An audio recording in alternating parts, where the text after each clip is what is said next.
Muito bem, nós estamos aqui com o pastor Rogério. Muito bem, pastor Rogério, tudo bem com você? Tudo bem, graças a Bom Deus. demais. Mais uma oportunidade. Isso aí. Pastor Guerra, bom dia. Pastor também. Guerra, uma Bom bênção dia. ter você aqui, pastor Guerra. Obrigado. E a gente vai retratar um pouco ainda desse assunto, perda, que deu pano para a manga mesmo. Tem muita gente aí Tá durando, triste, né? está durando. Muita E aí, perda. depois a gente vai entrar no outro tema, que hoje vai ser Dependência emocional. dependência emocional. Que a gente falou um pouco, uma pincelada sobre esse tema, pastor Rogério, dependência emocional. Fala um pouquinho só para a gente, o pessoal que está em casa já começar a participar. Inclusive, enquanto o pastor Rogério estiver falando, os contatos irão passar aqui embaixo e você já pode mandar perguntas sobre esse tema também, dependência emocional. Lembro também a vocês que não precisa só ser o tema que nós estamos falando. Talvez você tenha uma sugestão de tema, olha um assunto, um testemunho, você pode enviar para esse e-mail que está passando aqui embaixo, o Twitter, né, vai passar o clinicadalma@redesuper.com.br, também é um e-mail para você mandar, que inclusive o quadro Clínica da Alma, a gente sempre fala isso aqui, ele deu origem por causa do Ministério Clínica da Alma, que atende as pessoas tranquilamente. Fala um pouquinho, Rogério. Ok. O Ministério Clínica da Alma está atuando na Igreja da Lagoinha e nós fazemos atendimentos individuais e temos o evento de final de semana. Inclusive nós vamos ter agora em novembro, dia 22, 23 e 24 de novembro, o evento de final de semana, onde vão ser ministrações intensivas na área de cura e de libertação. E nós temos a escola de restauração que funciona lá no prédio onde nós estamos instalados, que é na Rua Manuel Macedo, 1324, chamado a rede de células, né? a central de redes. E nós estamos abordando esses dias justamente a questão de perdas e, assim, de uma certa forma bem tendenciosa nesse sentido, nós estamos colocando dependência emocional logo após, porque na realidade esses dois assuntos eles estão linkados, não é? Ou seja, muitas vezes as pessoas não conseguem se despedir, enterrar aqueles entes queridos, porque estão ligados emocionalmente e também não só no que diz respeito a pessoas, mas também a coisas, tem lugares também, pessoas que são completamente dependentes de lugares e pessoas que são dependentes de times de futebol também. Né? E a gente quer ajudar a estender isso, essas pessoas são dependentes. Isso aqui né, não é uma indireta, não, uma direta. O bom desse quadro Clínica da Alma é que eu percebo que é grande verdade, com muito bom humor, mas com muita verdade, né, pastor Rogério? Às vezes a gente dá risada aqui mesmo, as situações são tristes, mas é isso que a gente tenta recuperar. E realmente, fazer o quê? Depois que o Galo perde para o São Paulo, eles ficam aqui falando de mim. Mas vamos ao que interessa, tem muitas perguntas do pessoal que mandou de casa, e aqui um elogio para a gente, a Neide, assista o programa que é uma bênção, nós aprendemos muito, muito obrigado por esse programa, quero participar do sorteio. Você está participando já, Neide, obrigado pela sua participação. Bem. A Márcia, ela coloca um testemunho aqui que é muito interessante, foi tudo que a gente disse essa semana, né? O segredo para vencer é sepultar o passado que trouxe dor e sofrimento e recomeçar. Foi o que aconteceu comigo, existem situações na nossa vida que temos que abrir mão, mesmo que aparentemente seja bom aos nossos olhos. É verdade isso, pastor? Oxa, bênção demais, muito bom, obrigado pelo seu testemunho. Essa é a realidade, se nós queremos visualizar o futuro, nós temos que abrir mão do passado, não é? E essas coisas que acontecem conosco são debilidades, são situações muitas vezes que nos ferem, que nos machucam. A tendência dessas feridas nos travar lá atrás. E, na realidade, nós temos que resolver essas coisas para podermos avançar e continuar olhando para o alvo. Né? Nós temos aqui 3 perguntas muito delicadas. E a primeira pergunta é da Eliane. Ela coloca o seguinte: quero fazer uma pergunta. Tenho uma irmã que perdeu um filho há 10 anos atrás, com 6 anos de idade. Ele perdeu o filho com aneurisma cerebral, é o que ela conta aqui. Ela não aceita isso até hoje. E bebe até cair, bebe mais de 6 cervejas por dia, até hoje comemora o aniversário do menino, faz festa para ele, ela não aceita de jeito nenhum.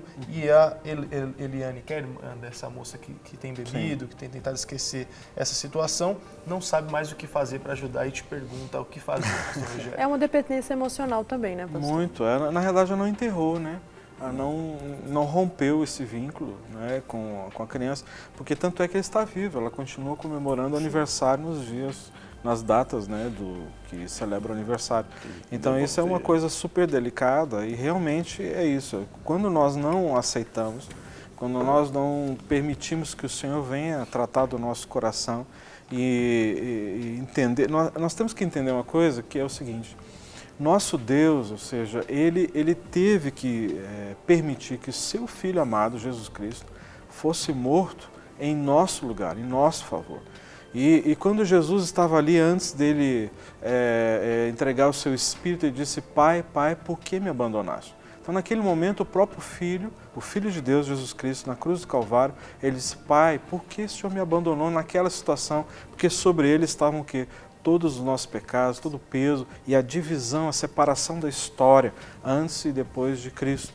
Então, nós temos que entender que o Senhor, Ele permitiu que o seu único Filho, Filho amado, fosse sacrificado, né, em favor de nós. Então nós temos que entender que Deus sabe exatamente o sentimento e a dor da perda. Nosso Deus compreende isso. Então nós precisamos permitir que essa nossa dor seja transferida para o Senhor, para que Ele então venha com o seu consolo através do Espírito Santo de Deus, nos consolar e permitir que a gente avance nesses momentos, nos dias vindouros, após as mortes ou aquelas situações traumáticas que todos nós enfrentamos. Quando nós permitimos isso acontecer, então nós vamos experimentar o melhor do Senhor, não é? E, Pastor Guerra, tem ajuda para ela na Clínica da Alma, né? Tem. Inclusive, ela pode entrar em contato com vocês. Será que ela sai bem de lá? Sai. Teve uma senhora que perdeu 2 crianças, grávida de gêmeos, e ela entrou em desespero, o esposo dela não sabia como fazer. Aí no atendimento, né, o que nós fizemos foi ela entregar as crianças, que ela estava ligada. Aí vem a questão na área emocional também, a dependência. Então ela quebrou essa dependência, entregou as crianças, né? Eu coloquei uma toalha na mão dela, mandei ela me entregar, não foi fácil, para ela passar aquela toalha para mim, mas quando ela passou aquela toalha, que entregou as crianças, naquele momento ela ficou livre. Quer dizer, o senhor fez uma ilustração com ela? Não, uma técnica, nós aplicamos uma técnica. Sim. Aí a gente aplica essa técnica, que é ela segurar a toalha, como se ela tivesse com as crianças ainda então, mais isso quer dizer, a né? toalha fez o papel que representou isso. Uma criança, e na cabeça dela, ela assimilou aquilo. Isso. Interessante como que a alma do ser humano é, né? Ela assimilou aquilo como se fosse a criança. Isso. E aí quando ela entregou para o senhor, ela ficou livre daquela situação. Dali para frente mudou. Aí ela normalizou a vida dela e depois ela engravidou de outra criança. Agora, eu queria perguntar o seguinte, em alguns casos a dependência emocional está intrinsecamente ligada à questão da perda, por exemplo? Está relacionado à perda, está relacionado à rejeição, principalmente se houve muita rejeição desde a sua infância, no que diz respeito ao relacionamento com os pais, se houve muito sistema de cobrança, e a cobrança vinculado à comparação, não é? Ou seja, eu sendo comparado com o meu irmão mais velho, com a minha irmã mais velha, no caso isso aconteceu comigo, não é? Então, assim, a tendência de você sentir menos ou desqualificado ou rejeitado. Então, a tendência de poder buscar o quê? Refrigério, tentar que esse buraco que existe no meu coração, ele seja suprido por alguém ou alguma coisa, não é? Então, normalmente é isso. Então, a gente projeta na outra pessoa como se aquela pessoa pudesse suprir essas minhas carências mais íntimas e mais profundas. Que nunca vai acontecer. Nunca vai acontecer, só o Senhor que pode preencher isso. Não, mas existe essa mentira, não é? Que a pessoa acaba vinculando isso. Por exemplo, a pessoa que dá muita atenção, alguém que nunca teve essa atenção, ou alguém que pudesse sentar com você e conversar.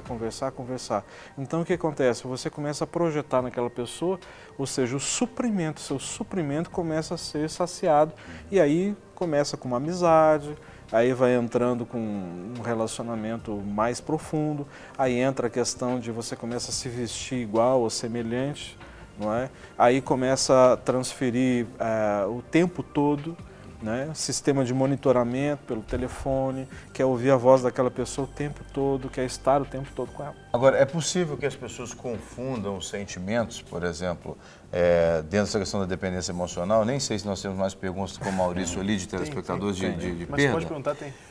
Se nessa questão da dependência emocional, a pessoa às vezes ela não confunde os sentimentos, o fato dela ser tratada de uma maneira que a satisfaz pela outra pessoa, ela passa a achar que o outro está com um interesse tal nela que ela acaba criando um vínculo emocional. Não é uma má interpretação, muitas vezes, de sentimentos também? E até mesmo originando um ciúmes possessivo. Com e certeza. como? Porque a pessoa, pelo que eu percebo, se ela é dependente emocional ao ponto de querer Qualquer pessoa que se aproximar é é inimigo. uma ameaça. Isso Não, aí ameaça. cria mesmo. Não, Traz por isso, muitos casos problema muito grande. de assassinatos, muitos casos de ciúmes doentio é provocado por isso. Agora, esse sentimento, respondendo a tua pergunta, Jean, ele pode avançar, chegar mesmo à questão de relacionamento sexual, né? Mas só que ele é totalmente difuso, ou seja, ele não consegue trazer o equilíbrio ou saciar aquilo que a pessoa está buscando. Como né? se fosse uma neurose. É uma neurose, muitas vezes é uma neurose, né? E pode chegar a níveis assim de precisar de acompanhamento Pode-se comparar uma medicamento. dependência química, por exemplo. Pode, ele é considerado isso. A ser psicótico também. Tá? É psicótico. Chega a um ponto de psicótico, de perseguir a pessoa, seguir, É psicose. ir atrás da pessoa, entendeu? Tá na vigília da pessoa, aí tem que tratar. Aí é psicótico. Dependência emocional, porque muitos que estão em casa podem estar se perguntando isso. Olha, eu amo muito a minha mãe, eu gosto de estar perto dela, ou eu gosto de estar perto de uma amiga. Até que ponto eu avalio, como que eu posso avaliar se eu dependo emocionalmente ou não dessa pessoa? Ótima pergunta. Na realidade, a pessoa fica o tempo todo pensando na outra pessoa, né? Ou seja, ela não consegue ficar um dia sem ligar. Ela não consegue ficar, às vezes, 2 vezes no dia ligar. Tem pessoas que ligam de manhã, tarde e noite. Manhã, tarde e noite.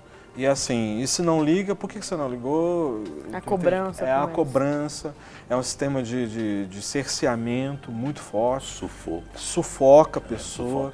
Não é? Então, só que o que acontece é que acaba desenvolvendo na outra pessoa a codependência. Então nós temos os dependentes e temos os codependentes. Sim. Que são, muitas vezes, as pessoas que estão ao redor. Que às vezes sofrem mais do que o próprio dependente. Sofrem mais e a outra pessoa, ela se torna uma dependente, mas os que estão e vivem ao redor dessa pessoa se tornam codependentes. Por quê? Porque a pessoa está no centro. E a outra pessoa está no centro. Ela fala naquela outra pessoa o tempo todo, ela cita exemplos daquela pessoa, nossa, aquela pessoa com essa roupa, ou seja, então ela abre mão da sua própria vida em detrimento ao próximo. Eu penso que, eu entendo que Deus nos criou para sermos interdependentes. Exatamente. E não dependentes ou independentes, mas sim interdependentes, havendo exatamente essa podemos chamar de codependência, né? Ou dependência mútua de um para com o outro. Pensando mesmo nos nossos membros do corpo, por exemplo, né? Cada membro depende do outro igualmente. Né? O pé não pode dizer para a mão que não precisa da mão e assim vice-versa. Né?